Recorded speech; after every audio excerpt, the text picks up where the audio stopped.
A Vietnam veteran from Mitchell has been reunited with a woman he met all the way back in 1969. The two reconnected after he found a book he had been waiting for her to publish for over 5 decades. Tonight, KELOLAND's Jordan DeSmit shares how their reunion has been one big twist of fate. About 56 years ago, Jim Anderson was serving in Vietnam but was granted a rest and relaxation trip to Australia. That's where he met Australian native Robin Wood. I persuaded her to spend some time with me. We went to a movie, Romeo and Juliet. During their time together, Wood mentioned that her father, Stanley Bond, was writing a memoir of his time as a prisoner of war in World War II. Bond was a medic in the New Zealand Army before being captured by the Germans. The story piqued Anderson's curiosity because he's always had an interest in World War II. His uncle was killed while serving in the war. Eventually, Anderson and Wood went their separate ways, but Anderson spent over 50 years waiting for the memoir to be published.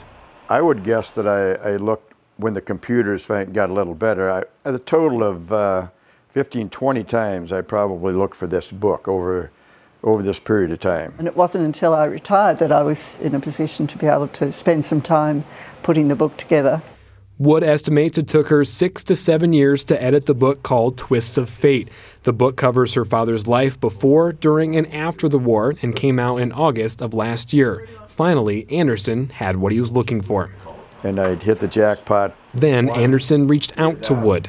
In an email I sent to her, I think it'd be fun to compare life stories over this past 56 years. Well, at first I must admit I was a little bit suspicious of someone saying that they had met me 55 years ago and was waiting for the publication of the book. But then when Jib sent me the photo of the two of us in Sydney, I was thrilled. Anderson and his wife, Joan, invited Wood to South Dakota. The trio has visited the Badlands, Mount Rushmore, and the Corn Palace, among other places. It's been an experience that Wood won't soon forget. It's meant a lot to me, it really has, to feel that someone has really appreciated my father's story, but also just two lovely people that whose company I've really enjoyed. In Mitchell, Jordan DeSmit, KELOLAND News. And you can find details about Wood's book, Twists of Fate, under this story on KELOLAND.com.